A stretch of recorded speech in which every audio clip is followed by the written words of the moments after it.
Uchar Universitet, Abduri Ümit Şimşek, Uyghur İnstituti, Tercüman Abdülaziz Akun, Tehrir Abdurrahim Dövlet, Teklimakan Uyghur Neşriyatı. Qo'sh programmaliq maktablar. Yamanlıq fəziletini julaltıdı. Thomas Fuller. Organi xizmat madaniy faoliyatlar eg'ir besimga uchirmagan joylarda oson rivojlanib oldi. Darvaqa Avstriya ishg'oli ostidagi Polsha bilan Parijda mushundaq bo'ldi. Lekin ruslashtirish va germanlashtirish harakatlari hech kimga erkin nafas olish fursati bermagan joylarda organi xizmat turdagi faoliyatlarni tashkillab elib berish oson bo'lmasligi bilan birga butkul qiyinchiliklarning sirtida ishg'olchilarga bo'ysunish, zarur tepilganda ular bilan birlikda harakat qilishdek majburiyatlarni birlikda elib keladi. Bu bo'lsa, bu organi xizmatga qarshi chiqqan qurolli qarshilik ko'rsatishdan boshqa kurash shaklini qabul qilmaydigan guruhlarning eg'ir ayblashlarini chillaydigan bir yo'l edi. Bo'libmi, Varshavaga o'xshash joylarda organi xizmat turiga kiradigan bir faoliyatni o'rinlashtirish, bir qo'zg'olonni planlab tashkillashda qiyin holga kelib qolgan edi. Yanvar qo'zg'olondan keyin Varshava aholisining uqtirishi mavzuliq bir bayonotda barliq Polsha fuqarolari davlat apparatlarida vazifa o'tash orqali o'zlarini bulg'ashdan yiroq turishga chaqirildi. Lekin Polsha ziyolilarining bu jihatda unchalar ko'p tanlash yo'li yo'q edi.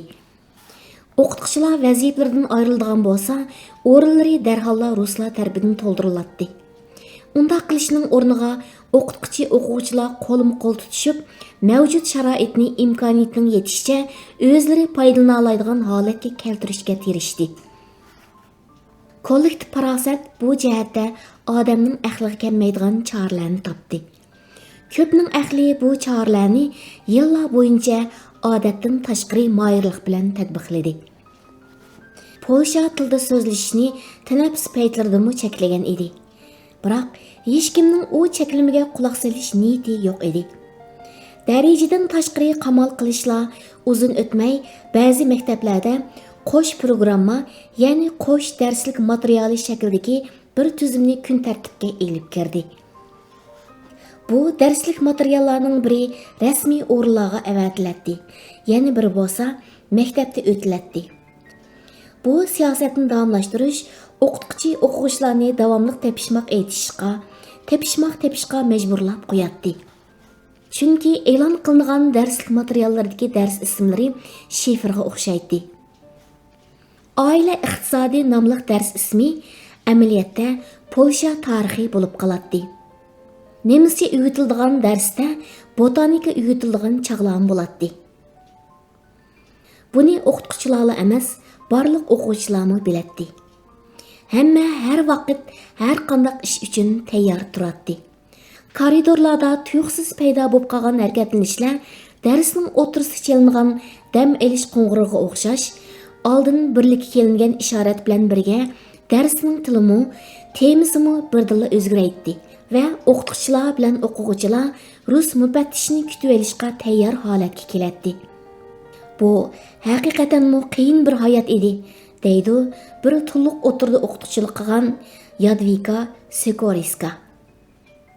Hem qiyin, hem ikki yuzlamachi bir hayot. Bir tarafda bizga nisbatan qimmatlik va muqaddas bo'lgan hamma narsani muhofazat qilish, qo'g'dash va uni taraqqiy qildirishga, yana bir tarafdan rus amaldorlarni rozi qilishga majbur edik. Xizmatlarimizni faqat mushunda qilgandla davomlashtira oldik.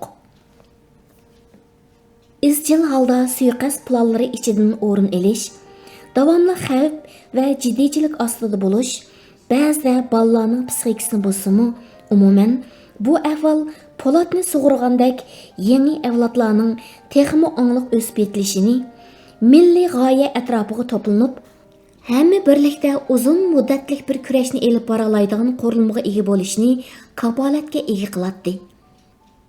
Bir o'qituvchining ta'biri bo'yicha aytganda, asorat paytlaridagi bir o'qituvchining birinchi vazifasi balalarni millat uchun kurash qilishga tayyorlashdan iborat edi. Polshalik o'qituvchilar bo'lsa bu vazifani to'liq o'rindagan kishilar edi.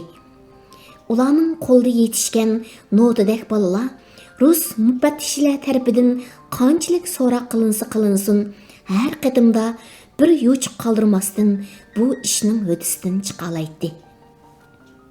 Lekin Ruslarning polshaliklarni o'z mayliga qo'yib etadigandak qilmaydi. Polshaliklarning o'z madaniyatini gulitish irodasi qanchalik qat'iy bo'lsa, Ruslarning polshaliklarning madaniyatiga doir hech qanday iz qoldirmaslik uchun shunchalik qat'iy bel bog'lagan edi. O'qituvchilarning o'rinlari almashtiriladi. Ketganlarning o'rnini ma'lumotliq va tajribaliklar emas, istixborot dokladlarining tasdiqidan o'tgan kishilar egallaydi. Darslar rus tarixi va rus tiliga markazlashgan edi. Polsha tarixi bo'lsa butunlay chetga qiqilgan edi. Klassik mustamlikchi siyosatlarga mos holda Polshaning milodiy rus ishg'oliyati bilan boshlanadi. Uningdan burungi Polsha to'g'risida faqat ruslarning uning ustidan g'alaba qilganligini bayon qilishga to'g'ri kelgandila eg'iz ochiladi. Uningdan boshqa chog'larda yer sharida Polsha ismli bir davlat va millat faqatla mavjud bo'lib boqmagan edi. Ruscha bo'lsa melodiyasi, boyligi, osonligi bilan barliq tillardan ustun turadi va dunyoning barliq ellarida she'r va adabiyotning tiliga aylangan edi. Lekin bu tashviqotlarning hech biri ruslarning kutgandek unum yaratmadi. Bu turdagi barliq tirishchanliklar Polsha yoshlarining zehn va ruhlarini ruscha formatlashning o'rniga ularning milliy tuyg'ularining texmi o'tkirlishi va kuchayishiga yo'l ochdi. Ruslarga qarshi birikkan o'chmanlik va nafratlarni texmi cho'nqurlashtirdi. Rus tarixini tema qilgan darslik kitoblari o'quvchi-o'quvchilarning masxara va haqoratlarining nishon taxtasi bo'lishdan g'alqib ketolmadi. Til masalasida bo'lsa, polshaliklar dunyoning eng sezgir millatlarining biri edi. O'z shivisida so'z qilmaganlarni polshalik hisoblamaydi.